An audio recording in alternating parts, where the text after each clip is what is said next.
Innal hamdalillah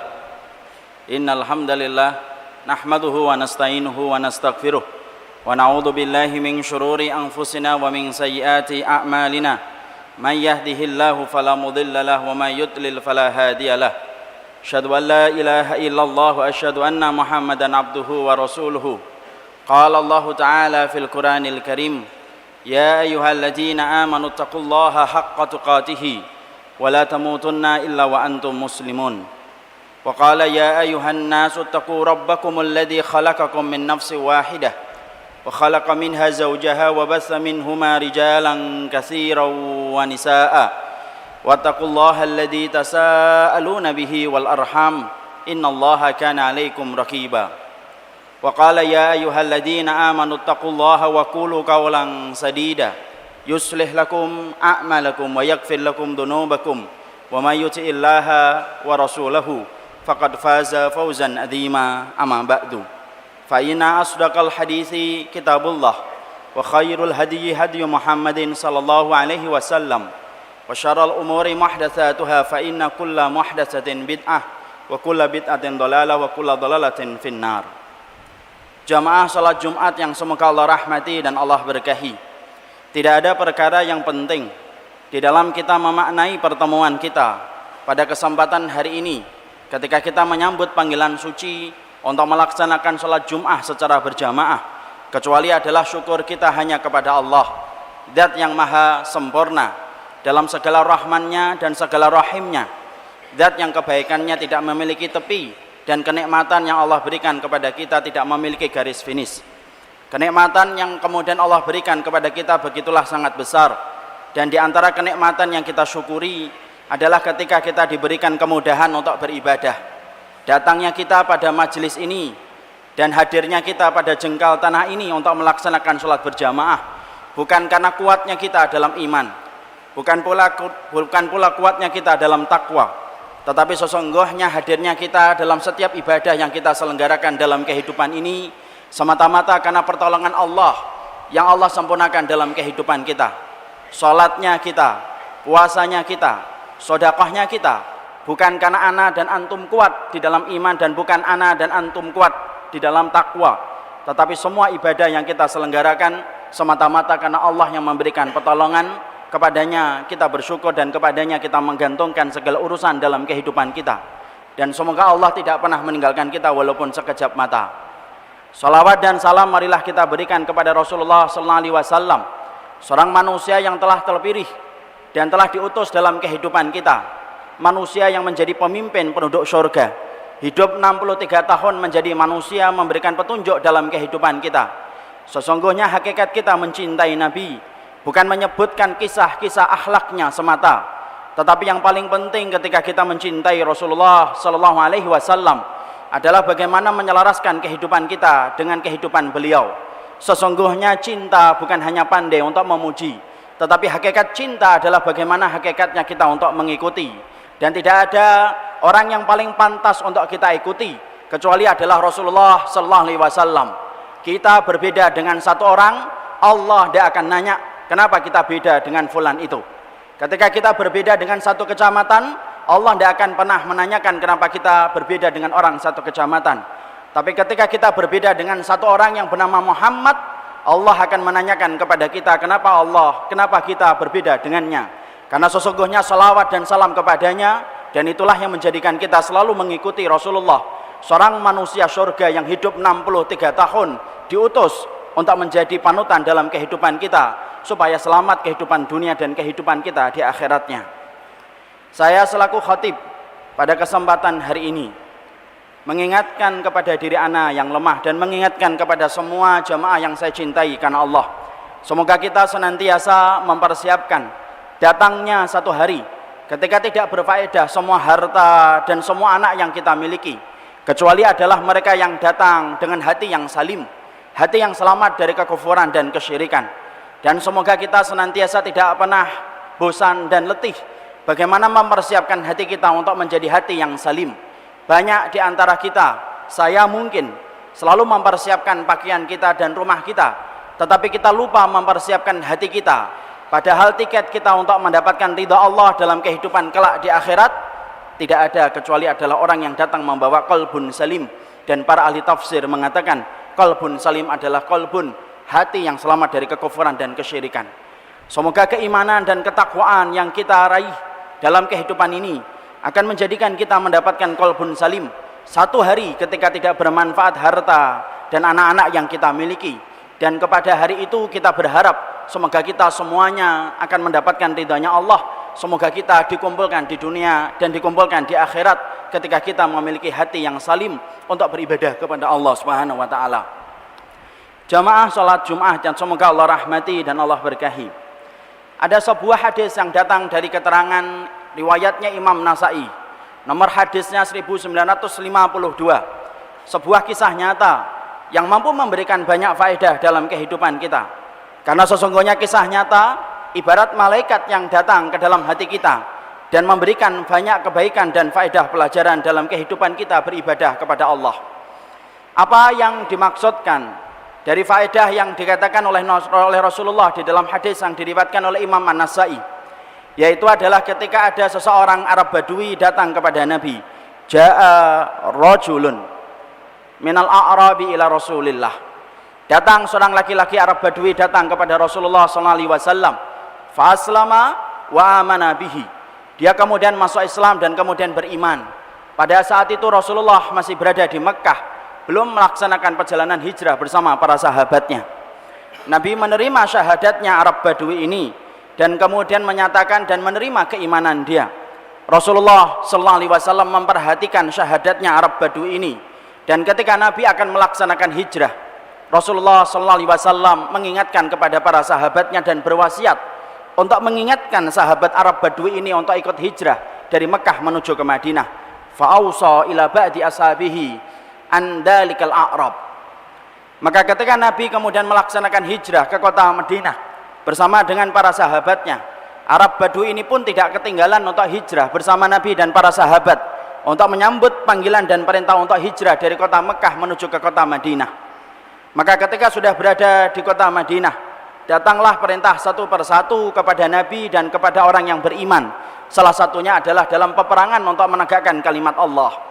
Para sahabat menyambut panggilan suci untuk menegakkan kalimat Allah. Tidak terkecuali Arab Badui yang tadi beriman di kota Mekah pun mengikuti peperangan. Maka ketika kemudian usai peperangan dan jihadnya, maka kemudian Rasulullah membagikan ghanimah, harta rampasan perang. Salah satu harta yang paling bersih dari perkara syubhat dan perkara haram adalah harta yang didapatkan dari peperangan yang disebut dengan harta ghanimah. Dan sesungguhnya orang-orang yang mereka berkontribusi dalam peperangan, mereka mendapatkan harta ghanimah yang telah ditetapkan oleh Allah dan ditetapkan pula oleh Rasulullah. Arab Badui ketika pada waktu pembagian ghanimah, maka Arab Badui tidak nampak batang hidungnya ketika Rasulullah membagikan harta ghanimah itu. Maka Nabi sallallahu alaihi wasallam ingat bahwasanya Arab Badui itu adalah ikut serta di dalam peperangan. Maka Nabi kemudian menitipkan harta ghanimah itu, supaya harta ghanimah itu disampaikan dan diberikan kepada Arab Badui atas kontribusinya ketika mengikuti peperangan. Para sahabat yang mendapatkan amanah itu menyalurkan ghanimah yang dititipkan Nabi, lalu mereka mencari Arab Badui dan mereka menemukan Arab Badui pada satu tempat, meletakkan ghanimah itu kepada Arab Badui dan kemudian memberikan kepada Arab Badui. Arab Badui tadi kemudian bertanya, "Ma hadhihi?" Ini apa? Maka kemudian para sahabat yang mendapatkan titipan amanah itu kemudian berkata, "Hadhihi ghanimatun qassaman nabiyyu laka." Ini adalah ghanimah yang dibagikan oleh Rasulullah kepada dirimu karena sesungguhnya dirimu mengikuti peperangan. Maka sesungguhnya nampak bagaimana dia tidak suka melihat harta ghanimah itu. Diambil semua harta ghanimah itu. Lalu kemudian dia berusaha untuk mencari Rasulullah sallallahu alaihi wasallam dan menemukan Rasulullah pada satu tempat, menghampiri Nabi lalu meletakkan semua ghanimah yang dia dapatkan di hadapan Rasulullah dan meletakkan ghanimah itu seraya dia bertanya kepada Nabi, "Ma hadhihi ya Rasulullah?" Apa ini ya Rasulullah? Maka kemudian Nabi sallallahu alaihi wasallam kemudian menjawab, "Hadhihi ghanimatun qasamtu laka." Ini ghanimah, harta rampasan perang, hakmu, milikmu, dan ini kemudian aku bagikan kepada dirimu karena kamu berhak untuk mendapatkan ini. Perhatikan jawaban Arab Badui. Arab Badui kemudian mengatakan, wa ala ma hadat taba'tuka ya Rasulullah. Sesungguhnya ya Rasulullah, aku kemudian berperang, mengikuti peperangan untuk menegakkan kalimatmu. Sesungguhnya bukan untuk mendapatkan ghanimah ini yang aku tuju dan aku cari. Padahal ghanimah itu halal. Tetapi sesungguhnya ketika aku kemudian mencari, kemudian ketika berperang, bukan ghanimah ini yang aku inginkan. Tetapi yang aku inginkan adalah bagaimana aku mengikuti peperangan. Lalu kemudian leherku terkena dengan panah. Lalu kemudian aku tersungkur dalam peperangan itu. Fa'amuta fa'adkhulul jannah. Kemudian saya meninggal dunia. Lalu kemudian saya masuk surga ketika saya telah memberikan perjuangan saya untuk membela kalimatmu ya Rasulullah. Rasulullah tidak marah. Rasulullah kemudian memberikan komentar sederhana, penuh dengan makna. Rasulullah kemudian berkata, intasdukillaha yasdukka. Kalau niat yang kamu tanamkan itu betul-betul tulus karena Allah, bahwasanya niatmu adalah supaya engkau gugur di jalan Allah. Kalau tulus engkau memiliki niat itu, pasti Allah yang akan menyelesaikan proses akhir dari apa yang kamu niatkan, dan Allah akan wujudkan cita-cita akhiratmu. Pisah dengan Rasulullah. Rasulullah mengambil ghanimah ketika Arab Badui itu enggan untuk mengambil ghanimah tersebut. Maka terjadilah peperangan-peperangan berikutnya. Lalu kemudian terjadilah peperangan di mana Arab Badui mengikuti peperangan tersebut. Lalu ketika usai peperangan tersebut, satu persatu para sahabat yang meninggal dunia, lalu kemudian digotong untuk kemudian akan dimakamkan. Dan setiap jenazah yang gugur dalam peperangan itu selalu dihadapkan di hadapan Rasulullah SAW. Ketika dalam peperangan itu ternyata Arab Badui meninggal dunia dan gugur dalam peperangan, ketika dia dihadapkan kepada Rasulullah, Rasulullah kemudian tersontak kaget. Lalu kemudian Rasulullah sempat bertanya kepada para sahabat yang mengangkat jenazah Arab Badui itu dan berkata, huwa? Apakah dia itu Arab Badui? Betul ya Rasulullah. Yang menolak ketika aku memberikan ghanimah? Iya ya Rasulullah. Yang pingin supaya kemudian panah tertancap di lehernya? Betul ya Rasulullah. Dan dia ingin gugur di jalan Allah? Betul ya Rasulullah. Lalu kemudian ternyata Arab Badui itu betul-betul mendapatkan apa yang dia niatkan. Beliau dalam peperangan berikutnya gugur dalam peperangan tersebut. Dan yang kemudian menakjubkan adalah kematiannya bukan karena sabetan pedang, kematiannya bukan karena pukulan ataupun karena tendangan, tetapi sesungguhnya kematiannya persis sebagaimana yang dia ucapkan di hadapan Rasulullah. Dia ingin supaya tertancap panah di lehernya ketika berkata kepada Rasulullah, dan Allah bayar kontan dan cash, Arab Badui itu meninggal dunia persis sebagaimana yang dia niatkan. Sampai kemudian Rasulullah berkomentar sebelum mensolatinya, dengan seraya Rasulullah itu berkata, sadaqallah fasaddaqahu. Orang ini telah tulus di dalam niatnya, dan Allah membenarkan semua niat tulus yang dimiliki oleh seorang hamba. Rasulullah kemudian melepaskan jubahnya, menutupi Arab Badui itu dengan jubahnya. Rasulullah mensolati dengan sholat jenazah. Di akhir sholatnya kemudian Rasulullah SAW berdoa. Doanya didengarkan oleh para sahabat. Allahumma hada abduka kharaja muhajiran fi sabilika faqatala hatta qutila wa ana syahidun ala dhalika. Ya Allah, ini hambamu, dia datang kepadamu iman dan berislam, lalu kemudian dia berperang dan sampai terbunuh dalam peperangan ini. Wa ana syahidun ala dhalika, dan sayalah yang akan menjadi saksi atas semua perbuatan yang telah dia lakukan di dalam hidupnya. Itulah hadis berakar dari kisah nyata. Tetapi yang kemudian ingin kita angkat adalah bagaimana kita mendapatkan sebuah perkataan Rasulullah yang sangat indah. Intasdukillaha yasdukka.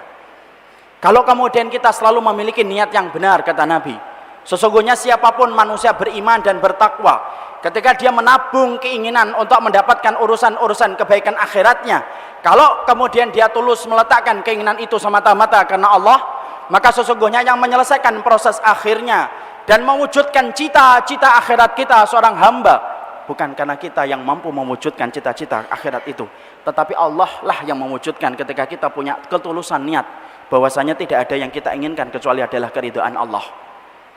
Dari hadis itu, Pak, jamaah yang semoga Allah rahmati, akhirnya saya mendapatkan jawaban dari berbagai macam pertanyaan saya selama ini. Saya sering bertanya-tanya. Saya memiliki seorang ustadz, seorang yang kemudian membimbing saya dalam masalah hafalan Quran. Beliau buta, tetapi beliau hafal Al-Quran. Bukan hanya ayatnya, tetapi sampai nomor ayatnya pun beliau hafal. Padahal berapa banyak di antara kita yang mampu melihat. tetapi sampai hari ini pun tidak mampu untuk menghafalkan Al-Quran. Maka kemudian jawabannya adalah orang ini punya ketulusan niat dan Allah yang mewujudkan proses akhirnya sampai beliau itu menjadi seorang hafidz Quran. Maka inilah pula menjadi jawaban dari pertanyaan saya selama ini. Berapa banyak di antara kita, Pak, ustadz-ustadz yang kemudian tamatan cuma aliyah, tamatan cuma pondok pesantren, kuliatul muallimin, tapi setelah keluar dari pondok pesantren, dia mampu merintis pondok dan memiliki ratusan bahkan ribuan santri. Padahal di sisi yang lainnya, berapa banyak doktor dan berapa banyak kemudian magister keluaran dalam dan luar negeri sampai hari ini pun tidak memiliki pondok pesantren dengan ribuan santri yang kemudian setia untuk mengambil ilmunya. Jawabannya adalah karena yang pertama mereka memiliki niat yang tulus dan Allah yang membantu mewujudkan niat itu, semata-mata Allah yang membantunya karena sesungguhnya Allah mendapati keikhlasan hatinya. Inilah jawaban dari pertanyaan ana. Kenapa banyak tukang becak, kemudian tukang loak, ataupun orang yang orang yang suka mengambil sampah, tapi kemudian ternyata mereka mampu melaksanakan haji. Padahal berapa banyak di antara kita, kantong kita lebih tebal daripada kantong mereka, rekening kita lebih banyak daripada rekening mereka, tapi kenapa mereka menjadi tamunya Allah lebih dulu daripada kita? Padahal kita adalah orang yang secara logika lebih mampu untuk menjadi tamunya Allah lebih dulu daripada mereka. Jawabannya juga sama. Orang ini memiliki niat yang tulus, Pak. Niat ketika ingin menjadi tamunya Allah, ditanamkan itu di dalam hatinya dan Allah mewujudkan semua niat kebaikan akhirat yang dimiliki oleh mereka. Karena kita diingatkan oleh Nabi, dikasih pelajaran oleh Rasulullah, in tasduqillaha yasduka. Siapapun yang menanam niat karena Allah, maka sesungguhnya Allah yang akan membenarkan semua niat yang dia miliki di dalam hatinya. Makanya ada sebuah kisah nyata yang pernah disampaikan oleh salah satu syekh yang mengajar di Masjid Nabawi. Kemudian salah satu syekh ini kemudian dia memiliki halaqah hifdzul Quran. Ada halaqah untuk menghafalkan Al-Quran. Kita apabila pernah haji ataupun umrah tentunya mendapati pemandangan banyaknya halaqah ilmu di Masjid Nabawi ataupun di Masjidil Haram. Syekh ini memiliki halaqah hifdzul Quran, berisi anak-anak muda antara 20 sampai 40 tahun yang mereka menyetorkan hafalan dan mereka ingin untuk menghafalkan Al-Quran. Syekh ini tiba-tiba pada satu waktu didatangi oleh seorang laki-laki tua, tampak bagaimana umurnya dari rambutnya yang sudah beruban. Maka kemudian orang tua itu mendekat sampai diajak bicara salah satu peserta halaqah hifdzul Quran dari syekh tersebut. Kemudian anak muda itu bertanya, "Masya nuka, ngapain Pak kesini Pak? Saya ingin untuk menghafalkan Al-Quran." Maka kemudian pemuda itu tersenyum, "Bagaimana akan menghafalkan Quran? Rambutmu sudah beruban, kulitmu sudah mengeluarkan kerutnya, maka bagaimana kamu akan menghafalkan Al-Quran?" Perbincangan mereka berdua terlihat oleh syekh yang mengajarkan di dalam halaqah itu dan bertanya, "Masya nuh, apa urusan beliau datang ke sini? Jangan bicara ketika halaqah saya sedang diajarkan Quran." Kemudian orang tua itu kemudian berkata, "Wahai syekh, saya ingin untuk menghafalkan Al-Quran." Kemudian syekh itu bertanya, "Kenapa kamu ingin menghafalkan Al-Quran?" "Syekh, Quran yang tidak dibacakan Quran, rumah yang tidak dibacakan Quran adalah rumah kuburan," kata Rasulullah. Berarti dada yang tidak pernah diisi dengan Al-Quran, berarti dada itu adalah dada kuburan ya Rasul. Ya kemudian syekh, dan saya tidak ridho apabila saya nanti meninggal dunia, dada saya adalah dada kuburan karena tidak membawa satupun hafalan di dalam Al-Quran. Dan saya ingin menghafalkan Al-Quran secara utuh 30 juz sebelum saya nanti meninggal dunia. Syekhnya melihat orang tua tersebut, kemudian dia melihat bagaimana uban nampak di rambutnya, bagaimana kemudian kulitnya sudah kemudian mengeluarkan kerutnya. Tetapi kemudian syekhnya teringat kepada hadis ini. Lalu kemudian syekh ini berkata kepada orang tua tersebut, "In tasduqillaha yasduka." Bapak, kalau niat Bapak untuk menghafalkan Al-Quran adalah karena Allah, karena Bapak tidak mau dadanya sebagaimana dada kuburan, kalau niat ini Bapak miliki karena Allah, pasti Allah yang akan membantu mewujudkan keinginan Bapak sebelum Bapak meninggal dunia. Pisah syekh dengan orang itu.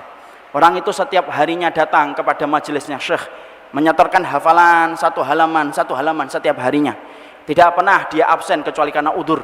Sampai akhirnya genap 3 tahun, orang tua tersebut akhirnya hafal Al-Quran dengan izin Allah. Dan beberapa bulan setelahnya, akhirnya bapak itu kemudian meninggal dunia. Persis sebagaimana niat yang dia tanam. Dia ingin mati membawa Al-Quran. Dia tidak rela dadanya kosong sebagaimana kuburan ketika dimakamkan. Allah bayar kontan, Allah bayar cash. Allah berikan kepadanya hifdzul Quran 30 juz. Walaupun nampak secara logika di mata manusia sulit menghafalkan Al-Quran ketika uban sudah mulai tumbuh, tapi ternyata orang ini memiliki niat yang tulus dan Allah membayar kontan serta menyelesaikan proses akhirnya. Inilah yang menjadikan kita memahami dari hadis yang disampaikan oleh Rasulullah dalam riwayat Nasai, setiap mukmin harus memiliki cita-cita akhiratnya. Mungkin ada di antara bapak-bapak yang ingin memiliki pondok pesantren. Mungkin ada di antara bapak-bapak yang kembali ingin menghafalkan entah 1 juz ataupun 2 juz. Mungkin di antara bapak-bapak ada yang ingin supaya nanti bisa berbicara bahasa Arab dan mempelajari bahasa Arab supaya mengerti tentang bahasa Al-Quran. Mungkin ada di antara bapak-bapak yang ingin memiliki pondok ataupun panti asuhan. Semua niatan akhirat harus dimiliki adalah orang yang bertakwa. Gantungkanlah semua keinginan akhirat kita kepada Allah, tetapi dengan satu syaratnya, tuluskan niat itu karena Allah, maka Allah yang akan menyelesaikan proses akhirnya. Belajarlah Pak dari tukang becak yang cita-citanya sederhana untuk haji dan Allah memberikan kepadanya haji. Belajarlah dari orang tua yang ketika dia ingin hafal Al-Quran, maka Allah berikan kepadanya hafalan Al-Quran sebagaimana niat yang dia tanamkan. Karena semuanya dari kita diberitahu oleh Rasulullah SAW, in tasduqillaha yasdukka.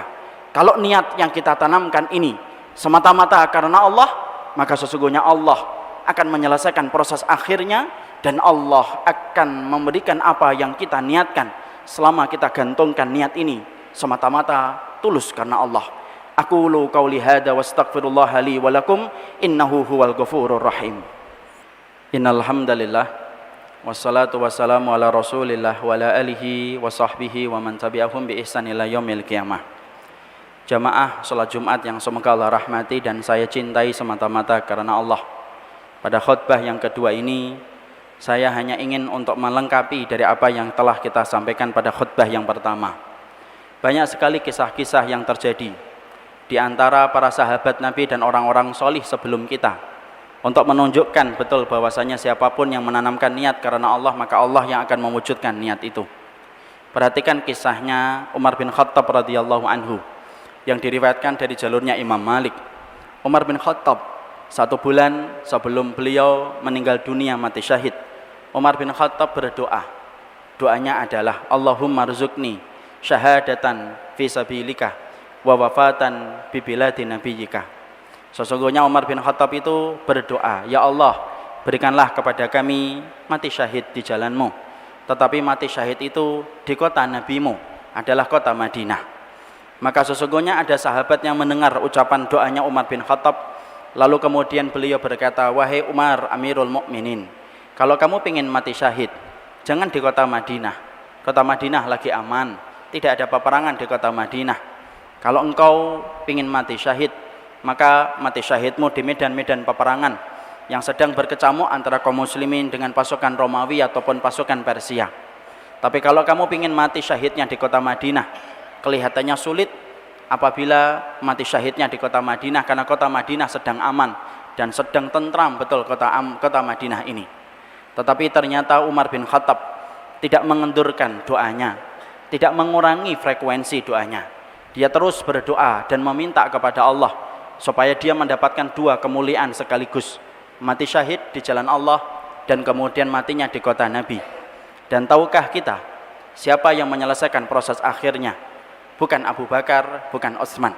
Yang menyelesaikan proses akhir dari doanya Umar bin Khattab adalah Allah. Allah memberikan kepada Umar bin Khattab mati syahid. Beliau kemudian ketika sholat subuh di kota Madinah, beliau ditusuk oleh Abu Lu'lu'ah al-Majusi. Tersungkur beliau, jatuh, sempat beliau mendapati koma saking beratnya sakit dan akhirnya beliau meninggal dunia. Meninggalnya bukan di kota Mesir, meninggalnya bukan di Palestina, meninggalnya bukan di kota Syam, tetapi meninggalnya di kota Madinah, persis sebagaimana yang diminta oleh Umar bin Khattab. Disitulah kita mendapati tambahan, dan ini menjadi amunisi tambahan untuk menguatkan kita. Siapapun yang telah menetapkan niatnya semata-mata karena Allah, maka sesungguhnya Allah pasti mewujudkan itu, walaupun dalam pandangan manusia secara logika itu sulit terwujud dalam kehidupan ini. Maka kita ambil kembali, ada sebuah kisah dari Asim bin Sabit, seorang sahabat yang juga meminta sesuatu yang kelihatannya begitu sulit untuk dinalar di dalam logika. Asim bin Sabit berdoa, kalau nanti dia meninggal dunia, dia tidak ingin jasadnya tersentuh dengan orang-orang musyrik. Maka kemudian saat itu para sahabat yang lainnya sempat mendengar doa itu, sempat berpikir, bagaimana kalau kita mati tanpa kita bisa untuk membela diri kita.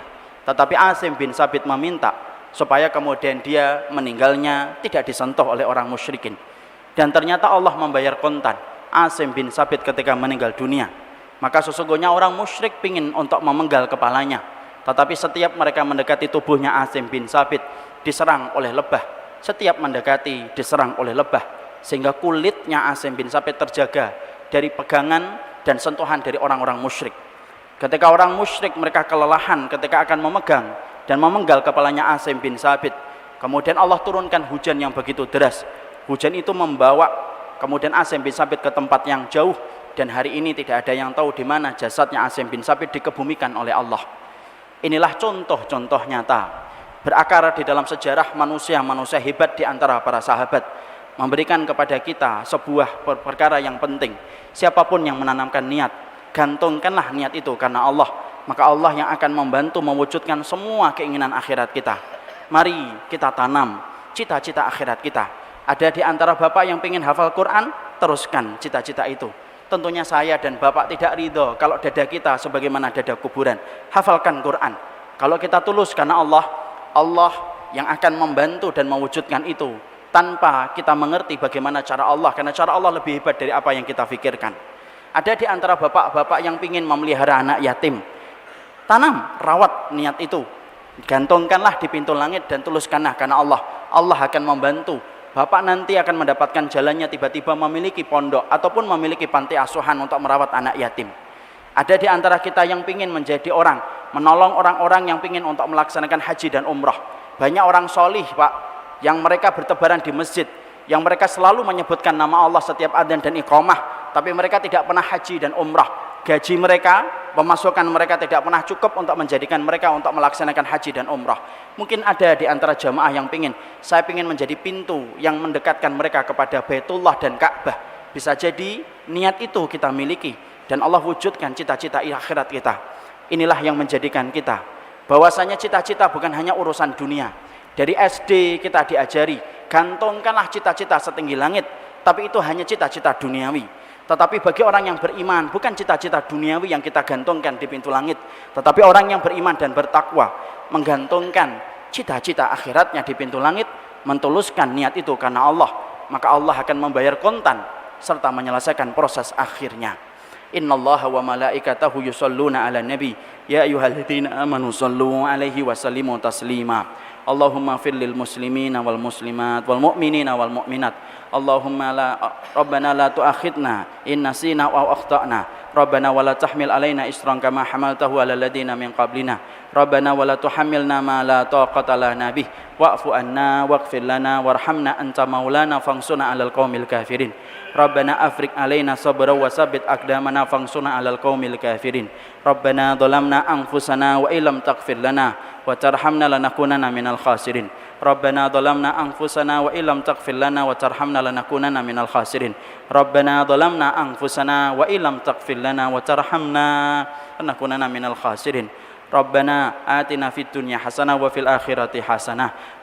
Allahumma inna nas'aluka ilman nafi'an wa rizqan thayyiban wa amalan mutaqabbalan.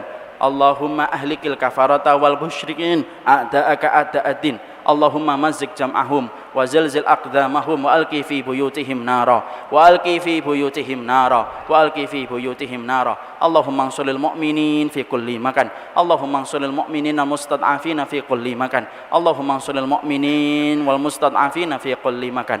Allahumma inna na'udzubika min ilmin la yanfa wa qalbin la yakhsha wa du'ain la yusma wa nafsin la tasba. Wa sallallahu ala nabiyyina Muhammad walhamdulillahi rabbil alamin. Wassalamun alal mursalin. Aqimissalah.